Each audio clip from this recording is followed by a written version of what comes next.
Hai kaum rebahan, selamat datang di channel hiburan kaum rebahan. Admin akan melanjutkan membacakan sebuah cerita novel yang sangat menarik, yang sangat seru, yang sangat layak untuk diikuti dari awal hingga akhir. Novel yang berjudul The Story of Yi Chen. Tapi sebelum melanjutkannya, pastikan kalian sudah subscribe channel ini dan aktifkan lonceng notifikasinya agar tidak ketinggalan jika admin upload video terbaru. Jika kalian menyukai cerita seperti ini, jangan lupa di like. Jika berkenan, share juga ke teman lainnya agar teman lainnya juga mendapatkan informasi hiburan seperti ini. Baik, kita lanjutkan di part 100 ke 69 bertepatan dengan bab ke 796. Jadi dia bertanya dengan ragu-ragu dan suara pelan. Begini, Pak Polisi, aku hanya berada di rumah. Tidak bisakah aku memberitahu menantuku tentang hal itu secara pribadi?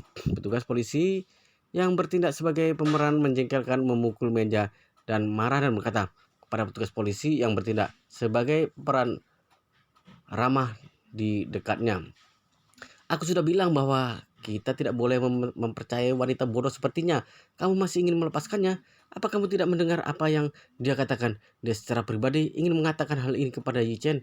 Dia tidak hanya mencari kematiannya sendiri, tetapi juga ingin menghancurkan kasus kita, kan?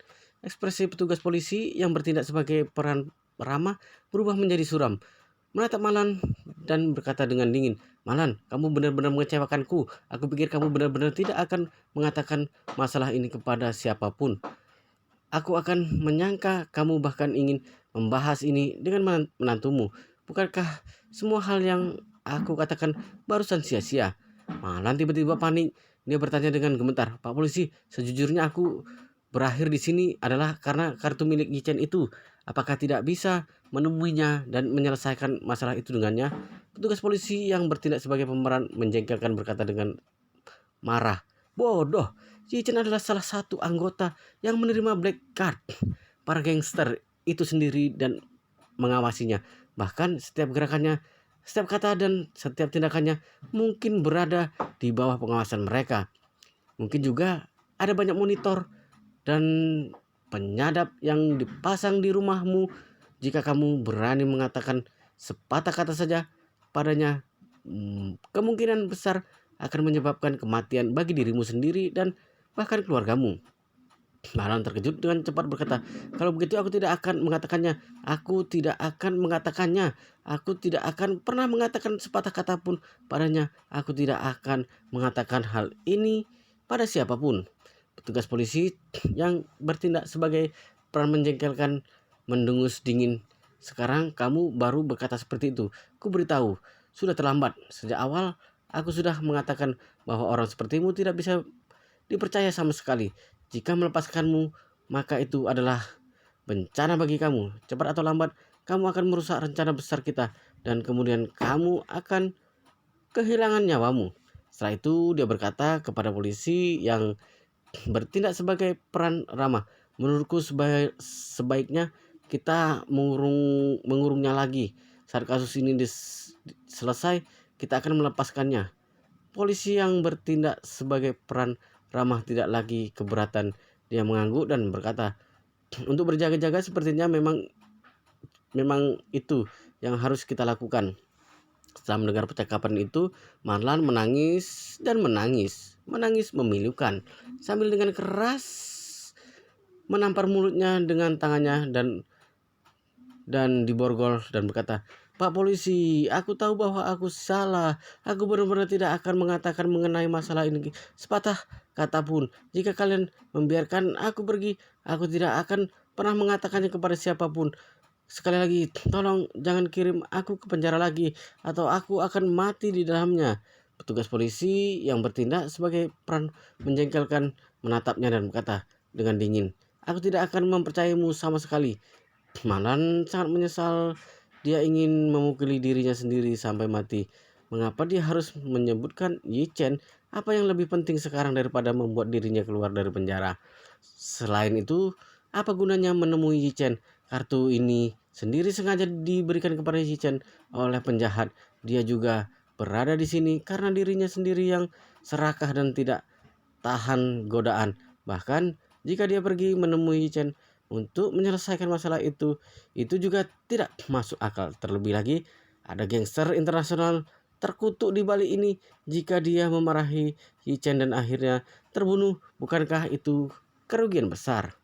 Saat ini sudah seperti ini semua karena mulutnya yang buruk. Sebenarnya dia memiliki kesempatan untuk melepaskan diri, tetapi sekarang tidak lagi. Dia telah menghancurkan keberuntungannya sendiri. Dia berpikir lagi dan hanya menggunakan trik menangis, membuat masalah dan gantung diri.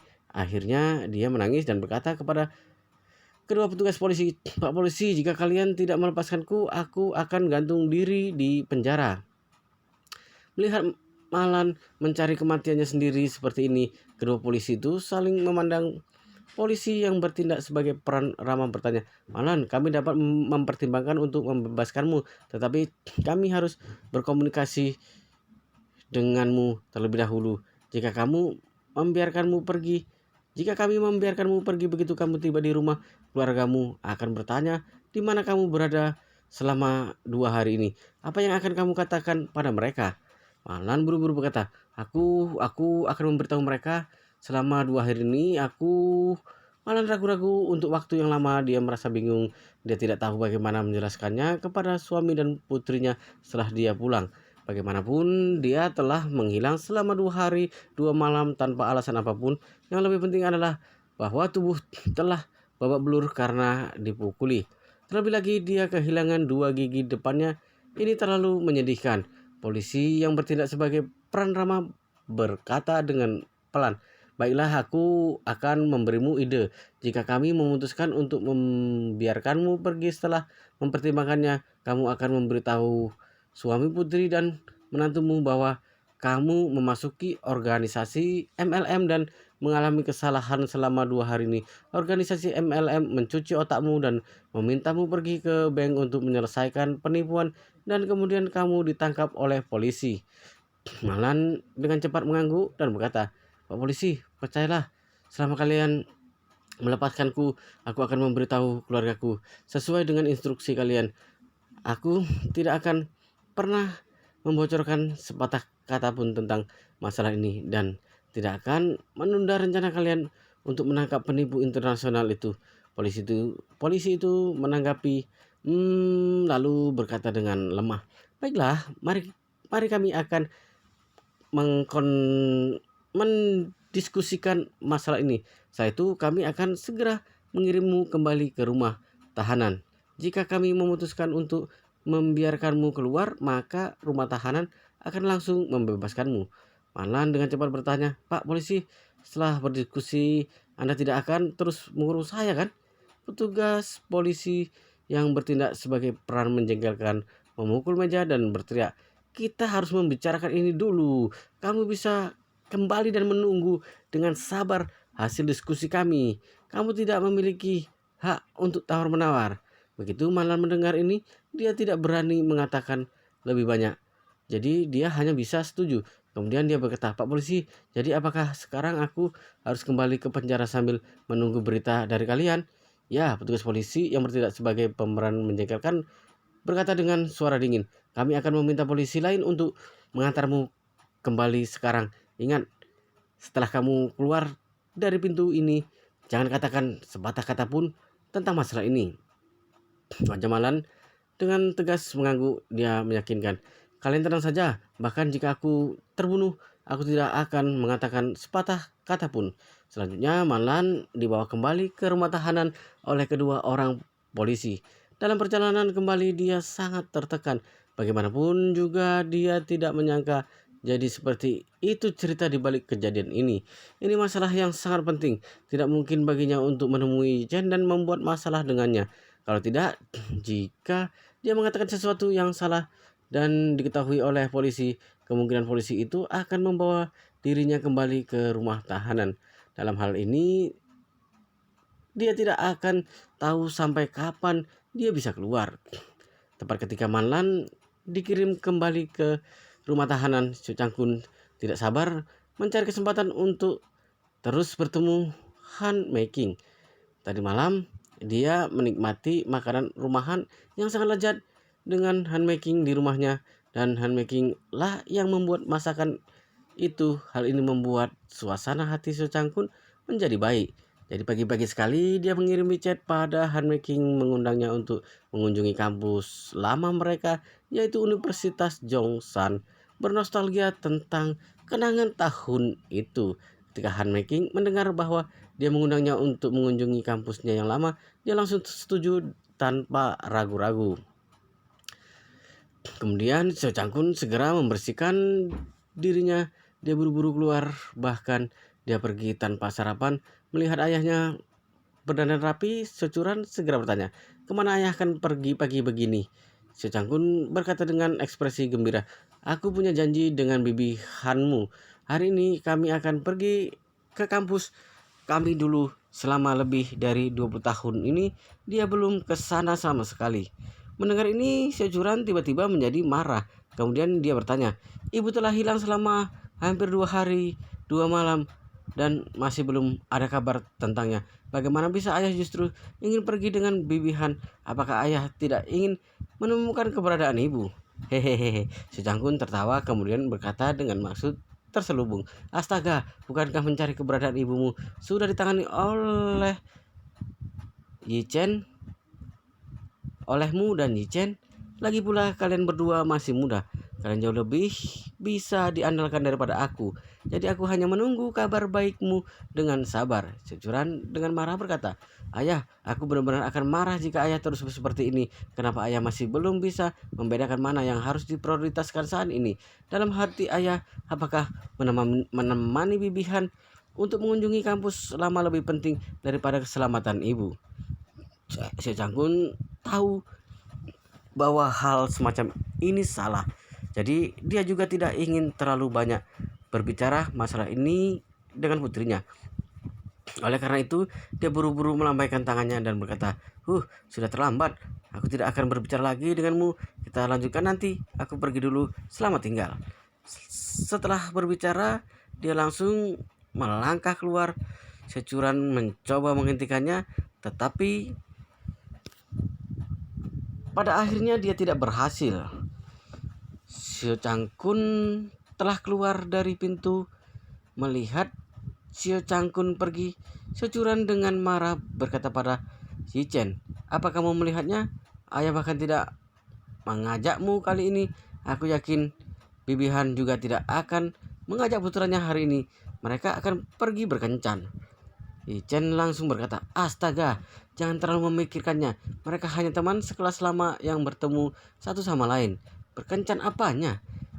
Xiao Churan berkata dengan mata memerah, "Kamu tidak perlu membela mereka. Aku bisa melihat seperti apa mereka hanya dengan sekilas." Setelah itu dia bertanya lagi kepada Yi Chen, "Oh iya, apakah temanmu sudah mulai membantu mencari keberadaan ibu? Apakah mereka sudah membalas pesanmu?" Ya, Yi Chen berkata, "Mereka memberitahuku hasilnya akan segera keluar hari ini. Selain itu, aku juga meminta mereka mencari informasi tentang kasus kriminal serius yang terjadi hari-hari ini, hari-hari belakangan ini. Dan mereka bilang tidak ada. Jadi, mereka memberitahuku kemungkinan bahwa ibu dalam bahaya itu relatif kecil. Seharusnya ibu akan pulang dalam 1 atau 2 hari lagi." Mendengar ini, Securan merasa lega. Dia menghela napas dan berkata, "Aku harap teman-temanmu bisa lebih diandalkan lebih baik jika ibu kembali hari ini. Kalau tidak, aku akan benar-benar pingsan." Ichen tidak menahan dirinya untuk mengutuk dalam hatinya. Dia bisa saja membiarkan Malan kembali kapan saja. Tetapi yang paling penting adalah dia harus membungkamnya dulu. Kalau tidak, saat Malan kembali, dia akan menjadi bahaya yang mengintai dirinya. Lebih baik membiarkan Malan tetap berada di rumah tahanan. Jadi dia mengirim chat pada Chen Jekai dan bertanya padanya, "Bagaimana kabar ibu mertuaku?" Chen Jekai dengan cepat menjawab, "Saya sudah meminta polisi untuk menemuinya. Mereka sudah mengancamnya. Saya yakin Malan tidak akan berani berbicara omong kosong." Ichen merasa lega, kemudian dia berkata, "Begini, kirim lagi beberapa orang ke sana untuk membantuku membuat keributan dan membuatnya lebih takut agar dia benar-benar menutup mulutnya." Si Cangkun berdandan seperti orang Cina yang baru kembali dari Nayang atau nama lama dari Asia Tenggara. Tampan dan bermartabat. Kali ini dia dan Han Meking memiliki ikatan batin yang kuat. Xiao Changkun tidak membawa Yu Chen bersamanya. Han Meking juga tidak membawa Paul. Xiao Changkun secara pribadi mengendarai BMW seri 5 miliknya ke Buckingham Hotel untuk menemui Han Meking dan kembali ke kampus lamanya. Sekarang Han Meking mengenakan mantel wol abu-abu panjang yang sangat cantik. Ketika mereka bertemu di gerbang Buckingham Hotel, Xiao Changkun terpesona olehnya. Dia secara pribadi keluar dari mobil dan membuka pintu untuk Han Meking. Dia langsung menyanjungnya. Meking, kamu terlihat sangat cantik hari ini. Han Meking tersenyum lalu berkata, aku sudah tua, apanya yang cantik? Aku hanya ingin pergi ke kampus lama kita untuk berkunjung. Jadi aku sedikit berdandan agar terlihat rapi. Aku tidak boleh mempermalukan alma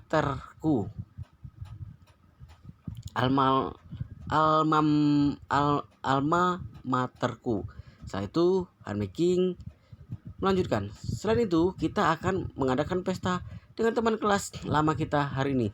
Oh iya, Xiao Changkun menepuk kepalanya dan berkata, aku sudah menjadi pelupa. Aku hanya berpikir untuk menemanimu melihat kampus lama kita. Aku lupa tentang pertemuan teman sekelas. Oh iya, apakah lokasi pertemuan teman sekelas sudah diputuskan? Jika tidak, aku akan meminta menantuku untuk membantu. Han Meking langsung berkata, kami sudah memutuskan tempatnya. Aku meminta Paul untuk membantu. Dia mengatakan itu adalah tempat lokasi yang disebut Klub Hui Huang. Changkun terkejut dan berkata, Klub Hui Huang, tempat itu sangat menuntut banyak persyaratan untuk para tamu. Paul baru saja tiba di Jinling. Apakah dia bisa menjadi anggota di sana? Han Meking berkata sambil tersenyum. Aku benar-benar tidak tahu detailnya. Aku hanya tahu bahwa dia mengatakan firma hukum kami tampaknya memiliki hubungan kerjasama jangka panjang dengan perusahaan induk dari Klub Hui Huang itu. Semua urusan hukum mereka di luar negeri dipercayakan kepada firma hukum kami. Xiao Changkun langsung terkejut. Perusahaan induk dari Klub Hui Huang secara alami adalah milik keluarga Song yang terkenal di Jinling.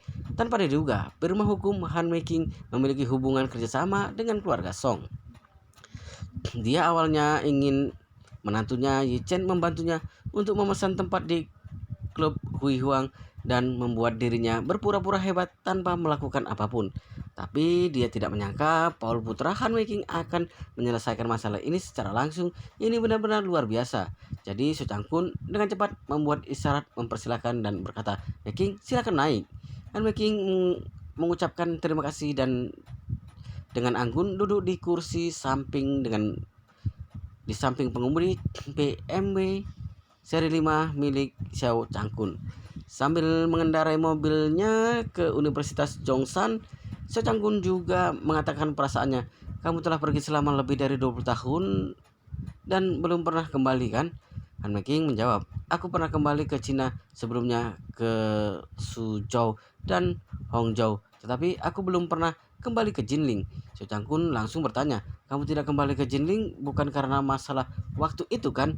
Han Meking berkata dengan serius, sebagian alasan memang karena itu. Di satu sisi aku tidak menghadapi kenangan tentang masalah itu. Di sisi lain, aku juga tidak punya kerabat di Jinling dan teman sekelas selamaku sudah lama juga tidak menghubungiku, jadi aku tidak kembali ke Jinling. Xiao Changkun mengangguk memikirkan reuni terakhir.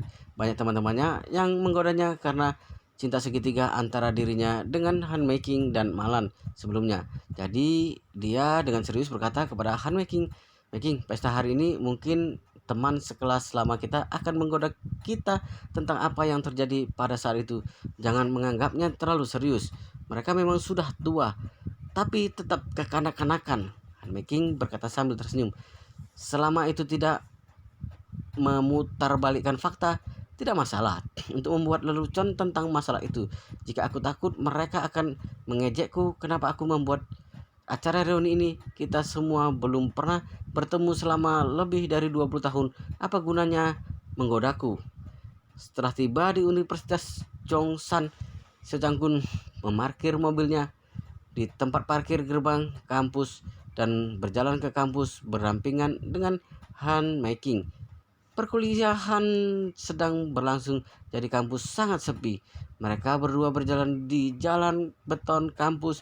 Seo Chang-kun menjelaskan pada Han Making yang berada di sebelahnya, sebenarnya selama bertahun-tahun kampus kami telah dibangun kembali dan direnovasi beberapa kali, jadi tidak sama seperti dulu. Kampus kami dulu masih sangat kumuh. Ya, Han Making menghela napas. Aku ingat hanya ada satu jalan beton di kampus kami yang bisa dilewati begitu masuk dari gerbang kampus. Jalan-jalan lain sudah diaspal. Kadang-kadang kampus meminta mahasiswa setempat untuk membawa beberapa arang dan dari rumah mereka untuk mengaspal jalan. Jalan seperti itu sangat berlumpur saat hujan. Pada saat itu sangat menjijikkan, tetapi sekarang begitu aku memikirkannya lagi, aku merindukan momen itu. Ya benar, Xiao Changkun berkata sambil tersenyum. Pada tahun-tahun itu aku sering membawa arang dari rumah ke kampus. Apa kamu ingat? Kampus akan mengadakan pertemuan olahraga tahun itu.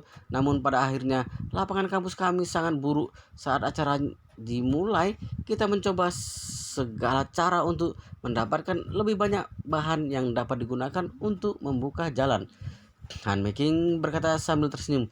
Tentu saja aku ingat. Saat itu kamu mengeluarkan uangmu sendiri untuk mengajak teman-temanmu membeli arang di seluruh kota menggunakan becak. Setelah itu Han Making menatap mata Seo Chang-kun dan berkata dengan emosional, aku ingat kamu menarik satu persatu becak ke kampus. Kemudian hampir setengah lapangan diaspal oleh dirimu dan teman-temanmu. Oleh karena gitu, para dosen memberikan perhatian khusus padamu dan menjadikan dirimu presiden serikat mahasiswa di kampus kami. Ya, Seo Chang-kun menggosok tangannya dengan malu dan berkata, dedikasi sangat populer saat itu. Han Making mengangguk dan menghela napas. Oh, pada waktu itu kamu benar-benar gagah berani membuat banyak gadis kecil sangat mengagumimu. Aku ingat gadis-gadis yang menyukaimu sangat banyak. Si Cangkun tersipu, dia berkata dengan gembira. Pada waktu itu lebih banyak pria yang menyukaimu. Aku bahkan tidak bisa menghitung berapa banyak dari mereka. Han Making dengan tenang tersenyum. Itu semua sudah berlalu. Tidak peduli seberapa banyak orang yang menyukaimu, itu tidak berguna. Banyak orang yang menyukaimu sesaat mereka sangat menyukaimu, mereka akan sangat menyukaimu. Begitu mereka menolehkan pandangannya, mereka akan langsung melupakanmu. Saat itu Seo Chang-kun tiba-tiba menunjuk ke sebuah taman kecil di kampus dan berkata, dulu ini adalah hutan yang sangat luas. Saat malam hari banyak mahasiswa yang berkencan di sini. Kita juga sering datang ke sini di waktu itu. Apa kamu ingat? Han Making yang awalnya sangat tenang saat ini merasa tersipu. Bagaimana mungkin dia tidak mengingat hutan itu? Saat itu hutan itu adalah tempat suci bagi pasangan yang mesra untuk berkencan secara diam-diam di kampus. Dirinya dan Seo Chang-kun juga datang ke hutan itu berkali-kali. Saat itu seketika mereka berada di hutan, mereka benar-benar santai dan begitu saling mencintai. Mereka merasa bahwa mereka bisa melakukan apapun dengan pasangan mereka. Selain itu, pada masa itu tidak ada tempat lain untuk dikunjungi, jadi semua orang datang ke sini. Jadi tidak ada yang terkejut. Tapi saat memikirkannya lagi sekarang, anak muda dulu sangat berpikiran terbuka dan mereka jauh lebih berani daripada anak muda sekarang. Wow, ceritanya sangat menarik ya guys, yang membuat kita penasaran ingin tahu kelanjutan ceritanya. Tapi sepertinya di part ini, di video ini sampai di sini dulu. Kita lanjutkan di part berikutnya di video selanjutnya. Pastikan kalian sudah subscribe channel ini dan aktifkan lonceng notifikasinya agar tidak ketinggalan jika admin upload video terbaru. Jika kalian menyukai cerita seperti ini, jangan lupa di like. Jika kalian berkenan, share juga ke teman lainnya agar teman lainnya juga mendapatkan informasi hiburan seperti ini. Baik, kita lanjut di part berikutnya di video selanjutnya.